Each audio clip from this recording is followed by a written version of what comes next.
Bonjour à tous et merci d'être là pour cette table ronde sur le label Green Marine Europe, un label pour les navires, pour le transport maritime. Avant que chacun se présente, peut-être je peux commencer. Je m'appelle Nelly Grassin, je suis responsable environnement chez Armateurs de France. Armateurs de France, c'est l'organisation maritime qui représente, c'est l'organisation française qui représente les transports et les services maritimes français.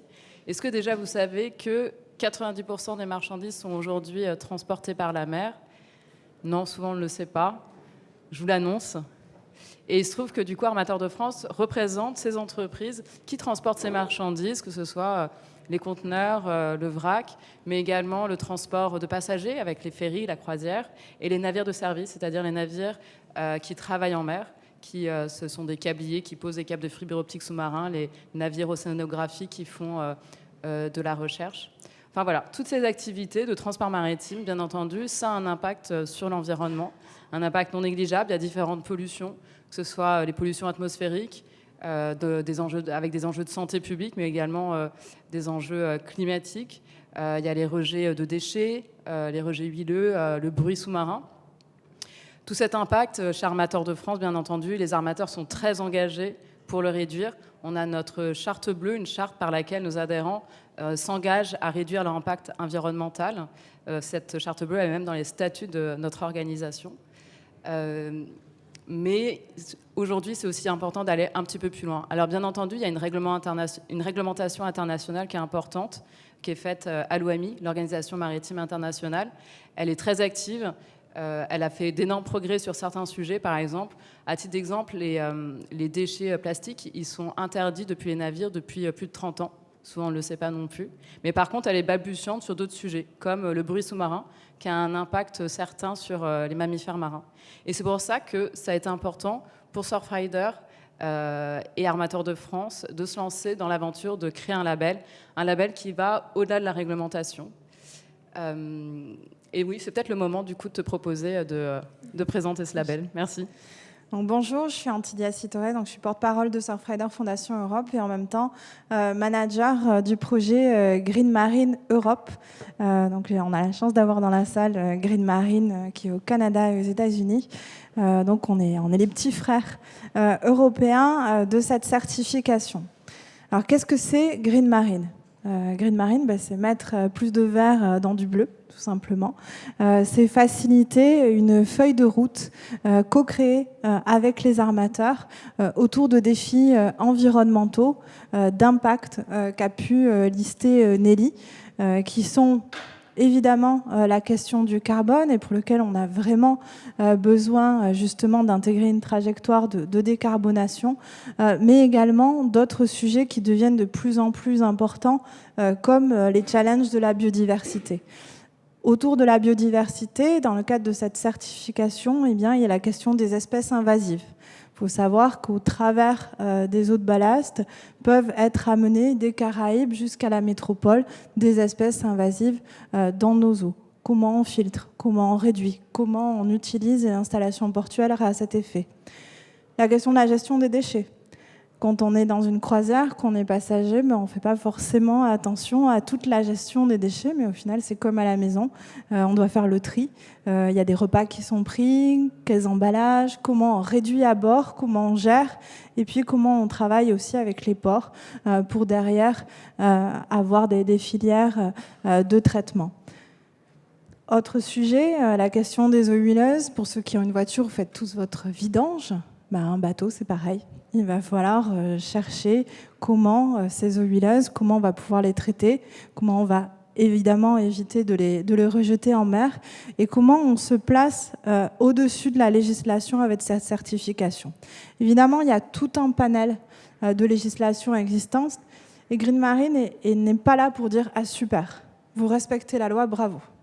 Non, Green Marine est là pour dire « Vous respectez la loi, c'est bien, en même temps c'est un peu normal ».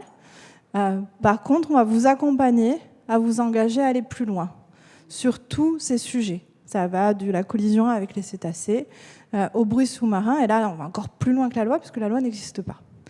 Donc c'est vraiment sur ces différents critères une façon de réduire à la source ces impacts, mais aussi de les communiquer. Parce que dans la philosophie de Green Marine, ce qui est très important aussi, c'est la transparence et le progrès continu. Donc si sur vos ordinateurs, vos téléphones, là maintenant vous tapez Green Marine Europe, rapport annuel, vous allez pouvoir regarder qui a été certifié et à quel niveau de performance aujourd'hui, et cela gratuitement. Donc c'est une information qui est mise à disposition pour que justement le passager qui va en Corse, qui va, sait-on jamais, dans le territoire britannique, puisse se renseigner, est-ce que la compagnie sur laquelle je vais monter, si elle ne l'a pas mis sur son site internet, est-ce qu'elle est certifiée?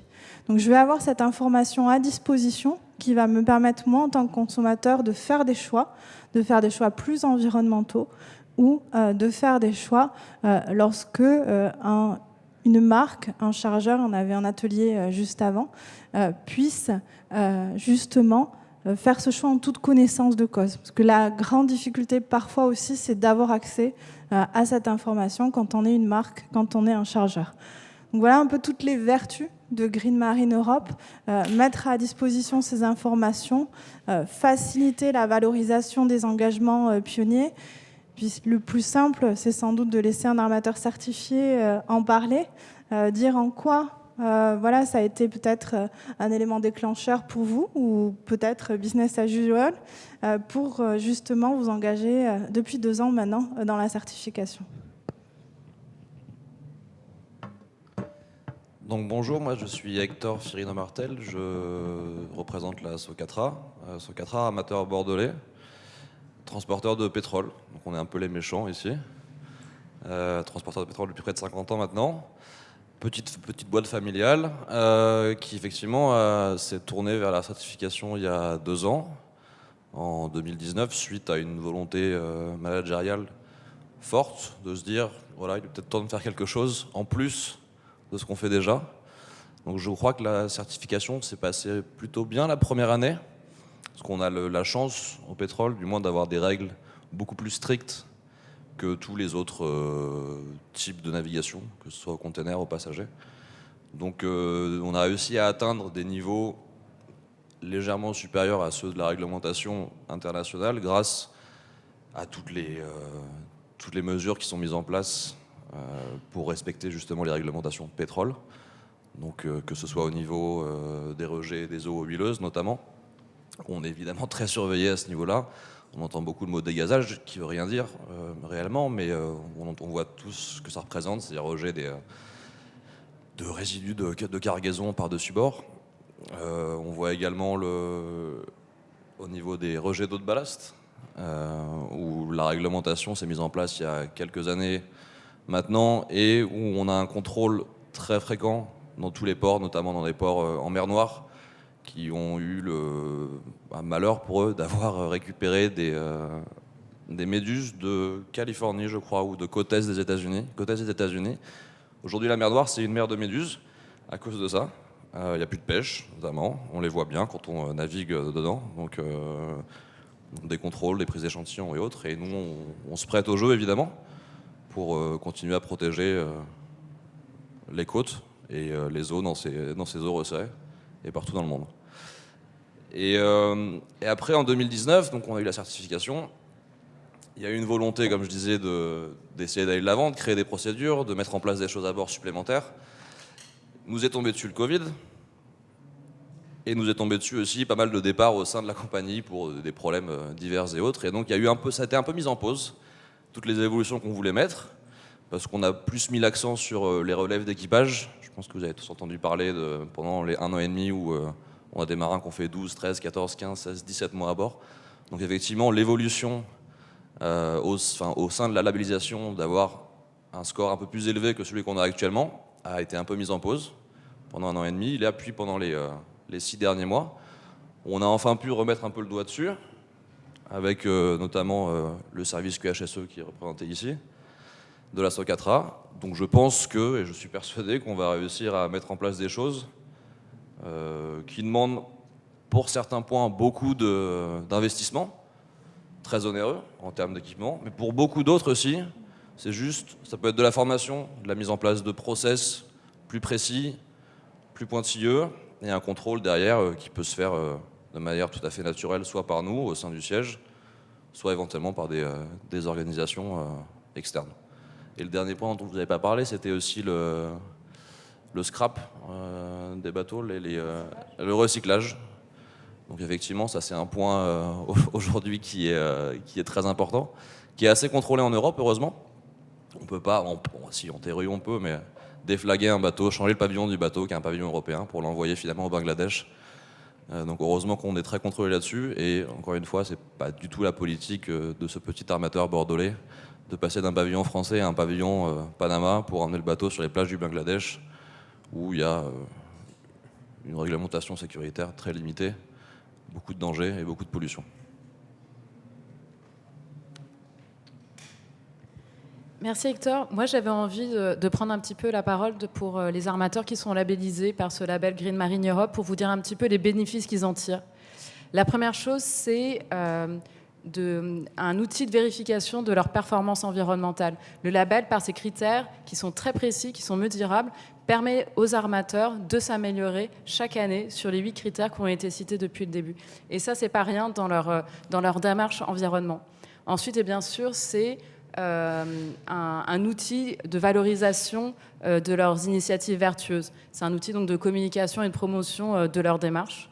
Par ailleurs, c'est également un endroit d'échange important pour les armateurs parce que grâce au label Green Marine Europe, des groupes de travail sont mis en place pour faire évoluer les critères du label. Et c'est à cette occasion, avec tous les acteurs du maritime, équipementiers, chantiers, sociétés de classe, tout ce monde-là se réunit pour échanger sur ces différents impacts sur l'environnement, comment les faire évoluer et comment faire évoluer le label. Et enfin, et pas des moindres, ce label, ça permet finalement, c'est un outil de dialogue avec les ONG, d'abord avec Surfrider, avec qui on travaille plus particulièrement, avec les décideurs publics qui pourront s'appuyer sur ce label qui est très, très constructif.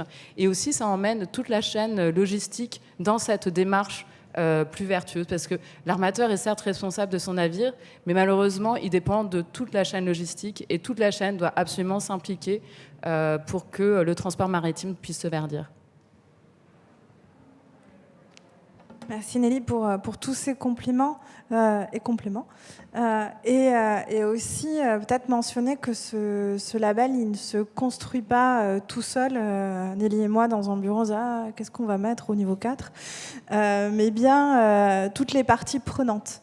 C'est-à-dire que chaque critère, il va être co-construit évidemment avec des armateurs pour qu'il soit atteignable, réaliste, mais également avec d'autres ONG. Il y a Surfrider, mais il y a évidemment Ocean Care, il y a IFA, je ne vais pas toutes les citer, il y a la plateforme Océan et Climat aussi qui est soutien. Donc c'est un écosystème avec l'Union des ports de France, par exemple, qui fait également partie, ou l'Union des ports européens. Donc chacun va pouvoir émettre un avis. On travaille en gouvernance partagée, c'est aussi un challenge en soi. Hein. On n'est pas là pour la recherche du consensus, mais trouver une décision qui ne comporte pas d'objection ou de risque pour le label qui est notre objectif commun. Et ces ateliers de co-construction nous permettent de mieux nous connaître, de mieux comprendre aussi pourquoi finalement on ne va pas mettre un objectif pour 2021 mais pour 2025, parce que parfois la technologie n'est pas prête, parce que parfois les financements des investissements qui vont permettre d'atteindre, mais ne sont pas tout simplement disponibles, ou encore que les pouvoirs publics ne sont pas encore sensibles à ces sujets-là. Donc c'est aussi un instrument de sensibilisation des pouvoirs publics qui évidemment y participent. On a pu voir qu'ils y étaient sensibles au travers du congrès de l'UICN, puisque le président de la République a affiché son soutien à ce label. Et donc on commence véritablement à essaimer, là aujourd'hui on est tous français, mais à essaimer aussi au niveau européen, pour justement avoir d'autres certifiés dans d'autres pays qui vont se joindre à cette joyeuse troupe de pionniers environnementaux dans le domaine du transport maritime. Pour aller plus loin, c'est bien de savoir qu'entre ONG et armateurs, on discute ensemble, mais au final, comme l'a très bien dit Nelly, tout ce qu'il y a dans votre frigo ou dans votre cuisine, a priori, a transité par un bateau. Donc, comment on arrive à toucher le consommateur ? Comment on travaille avec les marques pour que justement cette information qui est disponible en ligne aille jusqu'au supermarché, aille toucher chacun pour faciliter justement des choix éclairés. Et du coup, je vais inviter Manon Djurbeck du groupe Labeyrie Fine Food à nous expliquer en quoi ce label a pu être une initiative inspirante et les démarches que vous avez pu mettre en œuvre. Bonjour à tous. Donc effectivement, je suis Manon Djurbeck, je suis responsable RSE pour le groupe Labeyrie Fine Foods et plus particulièrement en charge de la filière poisson et de la stratégie climat du groupe. Donc Labeyrie Fine Foods, c'est un groupe agroalimentaire. Je pense que vous nous connaissez à travers nos différentes marques. Il y a la marque Labeyrie, la marque Delpierre, la marque Blini, Atelier Blini, etc. On est un groupe agroalimentaire européen. On intervient globalement sur 3 grandes filières qui sont la filière produits de la mer, les produits du terroir et les produits végétaux. Donc on importe beaucoup de matières premières d'un peu partout autour du globe, notamment des poissons, des crustacés, des végétaux. Comme la plupart des groupes de l'agroalimentaire, nos enjeux de durabilité ils se situent principalement sur l'amont de notre chaîne de valeur. Et ça, on le sait depuis longtemps. Donc, c'est pour ça qu'on travaille depuis de nombreuses années sur le sourcing responsable, donc la production responsable de nos matières premières, la pêche responsable, l'aquaculture responsable, etc. Et il y avait quand même un sujet qui était encore un peu laissé de côté, qui était ce sujet du transport maritime. Parce qu'il y a le groupe a la difficulté, on a une contrainte qui est qu'on n'est pas forcément le donneur d'ordre on ne sélectionne pas forcément les armateurs qui vont acheminer nos matières premières jusqu'à nos sites. Souvent, c'est les fournisseurs qui s'en chargent. Et quand on veut être un groupe responsable, on ne peut pas occulter cette partie-là. Même si, d'un point de vue carbone, parce qu'on a une démarche climat, on a fait notre bilan carbone, il se trouve que l'argument carbone n'est pas forcément le meilleur pour attaquer ce sujet-là, puisque ça pèse pas très lourd dans notre bilan carbone. Je pense qu'on est à 4 ou 5% de l'empreinte carbone globale. Mais c'est vraiment d'un point de vue durabilité plus global qu'on a souhaité, suite à des échanges avec Surfrider en milieu d'année dernière, où ils nous ont présenté la démarche, on s'est dit que c'était quand même une opportunité très intéressante pour nous de commencer à adresser ce sujet-là, qui n'était pas jusque-là, mettre de la lumière sur ce sujet. Et Green Marine nous a vraiment permis de nous apporter un outil, le référentiel étant un formidable outil pour discuter avec nos fournisseurs, mieux comprendre comment eux intégrer ces sujets ou pas, et quand ils ne les intégraient pas, identifier leurs contraintes, les problématiques auxquelles ils sont confrontés, qui sont nombreuses. Comme je disais, on achète des matières premières un peu partout, au fin fond de l'Alaska, au fin fond de la Russie. Le panel d'armateurs qui s'offre à nos fournisseurs n'est pas forcément très large. Donc, ils font en fonction des compagnies qui sont disponibles dans ces endroits-là. Voilà. Donc, le niveau d'exigence pour l'instant est forcément assez relatif sur ces sujets. Mais on a mis du temps à identifier notre rôle, parce que nous, on arrive au bas de la chaîne de valeur. On n'est pas forcément les décisionnaires, comme je disais. Et notre rôle, tel qu'on l'a identifié, suite encore une fois aux discussions avec Surfrider, aux discussions avec nos fournisseurs, c'est qu'on a vraiment un rôle d'incitateur, d'accompagnateur de nos fournisseurs vers des meilleures pratiques, vers l'intégration progressive de ces sujets dans leurs pratiques à eux, dans leurs exigences, l'intégration dans leur cahier des charges, et pour progressivement nous monter d'un cran d'un point de vue exigence aussi, avec l'intégration de critères dans l'évaluation de nos fournisseurs. On envoie des questionnaires à nos fournisseurs qui nous permettent de mieux comprendre leurs pratiques. Ces questionnaires, les audits sont scorés, évalués, et ce qui nous permet de ranker aussi nos fournisseurs et d'intégrer cette dimension-là dans leur évaluation qui guide notre stratégie d'achat. Et ensuite, voilà, les accompagner. Et encore une fois, Green Marine nous permet de les challenger, de les sensibiliser et de les amener vers une amélioration continue de leurs pratiques et une meilleure prise en compte de ces sujets dans leurs pratiques. Donc voilà, les contraintes sont nombreuses. C'est pour ça que je dis on y va humblement, parce que c'est pas encore c'est pas encore enfin voilà, le niveau de maturité n'est pas forcément très haut. Et notre rôle, je pense, c'est de le faire s'élever progressivement via nos propres exigences, notre pouvoir de négociation aussi, notre pouvoir, on est des acheteurs, on achète des volumes qui sont relativement gros. Les inciter aussi via des outils comme Green Marine qui permet de valoriser, de cadrer leur démarche, de valoriser aussi leur engagement, que nous, derrière, on peut aller valoriser jusqu'au consommateur via nos différentes démarches de valorisation de nos engagements RSE. Voilà. Merci. Peut-être aussi, parce que c'est la seule marque qui est sur scène, mais on travaille avec beaucoup d'entre elles. Il faut savoir que c'est un sujet qui est vraiment au tout début. Tu parlais de balbutiement sur la question du bruit sous-marin, mais le fait que des marques s'intéressent à leur mode de transport, la première question d'abord qui se pose, c'est est-ce que je vais peut-être pas arrêter l'avion pour passer au navire? Donc on est vraiment, pour la plupart des marques, à cette première réflexion.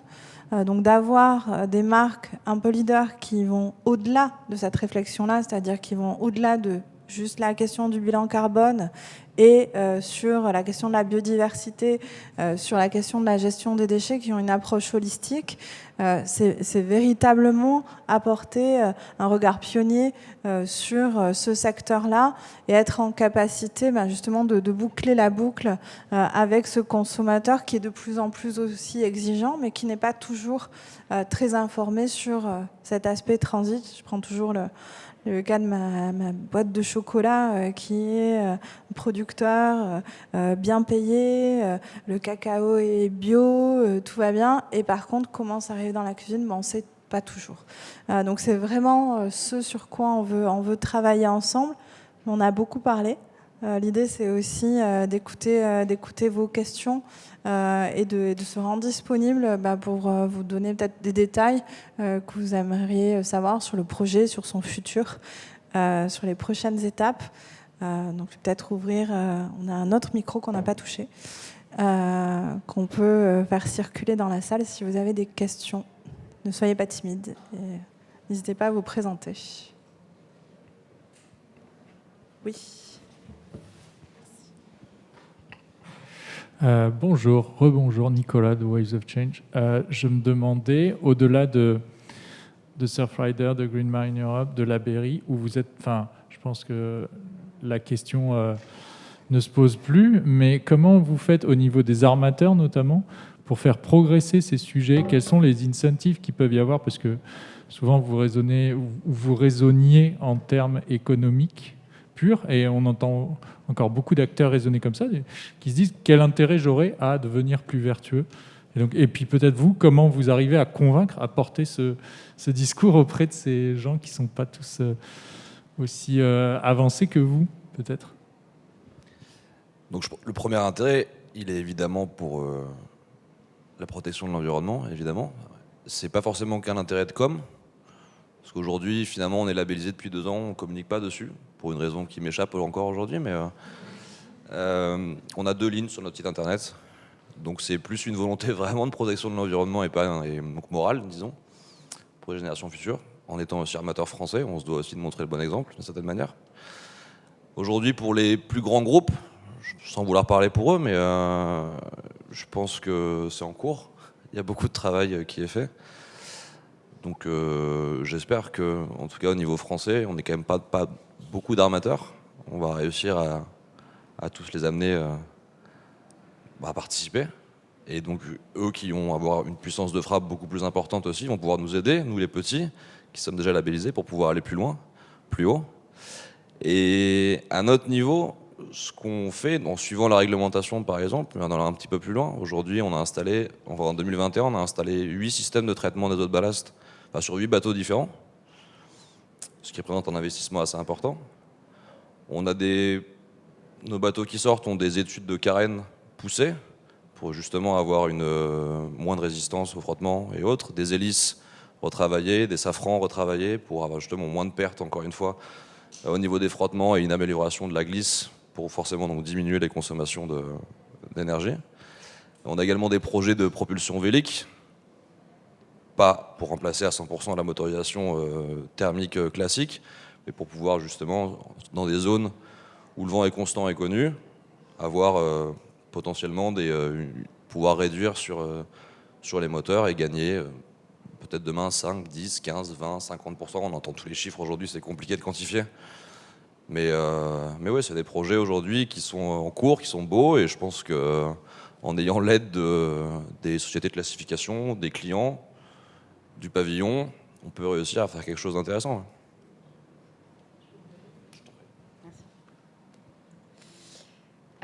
Pour compléter, bien entendu, le vecteur économique est important, mais la conscience environnementale des compagnies maritimes, finalement, c'est la même conscience environnementale des citoyens.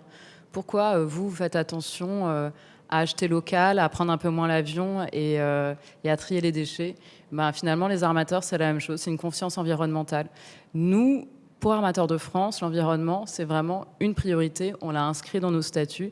Et les armateurs engagent vraiment tous ceux qui peuvent pour aller un petit peu loin sur ce sujet. Et le passage par Green Marine Europe, finalement, c'est une aide, c'est un outil pour vraiment mesurer et avancer là-dedans.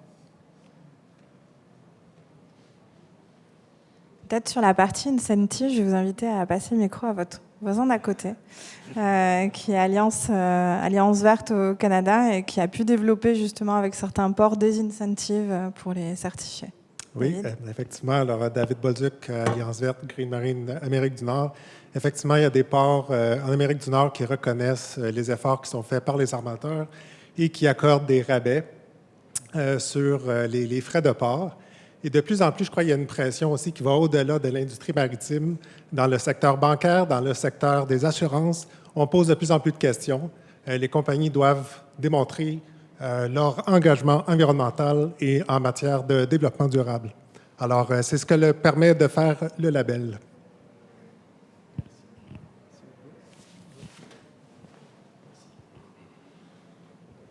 Merci. Bonjour, donc Sarah Lelong, Consulte Océan. Donc, si j'ai bien compris, c'est totalement orienté transport maritime. Et la question que je me pose pour le devenir de Green Marine Europe, est-ce qu'il y a d'autres types de navires qui vont être ciblés? Je pense à deux cibles sur lesquelles moi je bosse en ce moment et qui vont être amenées à repenser leur navigation de demain. La flotte océano. La flotte océanographique française, elle fait du bruit, elle consomme beaucoup. Et là, elle doit se renouveler. Est-ce qu'il y a quelque chose de prévu pour les bateaux de travail de ce type-là? Et la pêche. Aujourd'hui, on a une flottille de pêche qui a une moyenne d'âge entre 30 et 40 ans. C'est un gros mot de parler du renouvellement de la flotte de pêche parce que ça brasse tout un tas de sujets qui sont les subventions, etc. Mais moi, je connais plein de patrons pêcheurs aujourd'hui qui veulent renouveler, qui essayent d'investir dedans et qui sont perdus complets et qui ne savent absolument pas vers qui se tourner pour répondre à ces questions-là. Merci pour votre question. Sur la partie recherche océanographique, ils sont tout à fait éligibles à la certification. On a d'ailleurs Génavir, qui est l'armateur d'Ifremer, qui a pratiquement, excepté le Marion Dufresne, certifié toute sa flotte. Donc le Marion Dufresne appartient à Louis Dreyfus Armateur, donc on essaie d'avoir l'intégralité des opérateurs à bord, si je peux dire ça comme ça. Donc c'est tout à fait ouvert et même on tend avec Ifremer à essayer de faire en sorte que la flotte océanographique européenne joigne le mouvement parce qu'effectivement ils font du bruit, ils étudient le bruit. Donc voilà, il y a aussi une cohérence dans les sujets. Sur le thème de la pêche, en même temps, je regarde David, parce que je sais qu'il est en train de tester le processus outre-Atlantique. À l'heure actuelle, en termes de tonnage, un navire de pêche ne s'y retrouverait pas parce que les trois quarts du temps ils sont plus petits et du coup la plupart des critères ne leur seraient pas applicables dans la certification.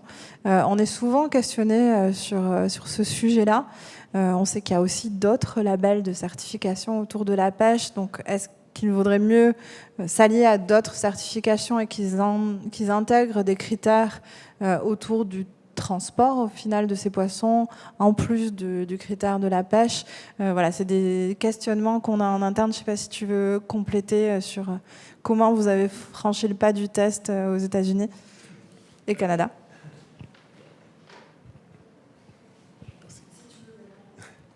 Alors, effectivement, on ne voulait pas ajouter de la confusion parce qu'il existe déjà des labels pour le secteur de la pêche. Alors, nous, en labellisant une compagnie de pêche, on ne voulait pas envoyer le message que leur produit, leur poisson pêché est environnemental. Ce n'est pas ça. Le label Green Marine est vraiment sur les opérations du navire. Et sur le point de vue simplement des opérations, un navire de pêche, c'est comme un autre navire avec un moteur, les mêmes enjeux. Alors, c'est tout à fait applicable à ce secteur.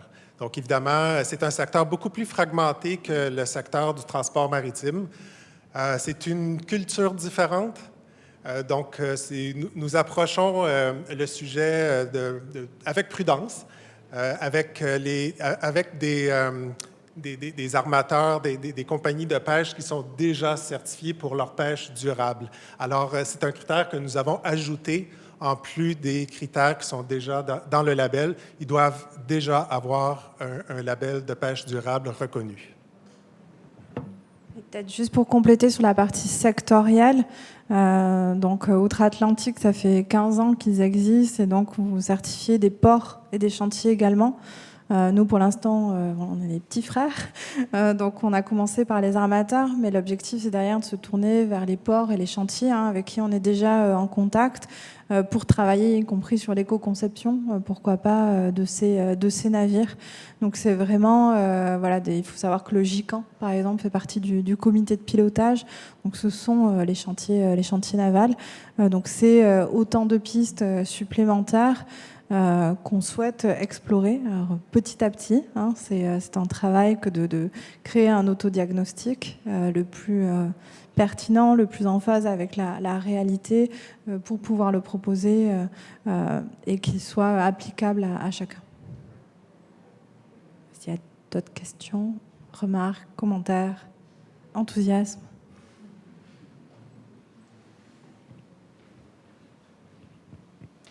Merci. Bonjour, Anaïs Després, plateforme Océan et Climat. Je dois dire que je connaissais déjà pas mal Green Marine parce qu'on en a pas mal déjà discuté avec Armateur et Surfrider, mais déjà je trouve que le panel est hyper intéressant d'avoir chacun dans votre corps de métier, votre position, de voir comment est-ce que vous pouvez participer à ce label et le rendre vraiment complémentaire. Et je dois dire que d'abord la position de l'acheteur, je trouve que c'est hyper intéressant de voir comment est-ce que vous, en ayant des critères pour vos propres pratiques, est-ce que vous pouvez influencer aussi d'une manière les pratiques environnementales du secteur du transport maritime un peu au même niveau qu'un individu dans ses choix de consommation pourrait au final venir transformer un petit peu le modèle économique. Et je veux dire que je trouve ça chouette, au-delà de la conscience environnementale du secteur qui est évidente et qui est grandissante. Je trouve que c'est un élément hyper intéressant et je voulais le partager avec vous ce soir.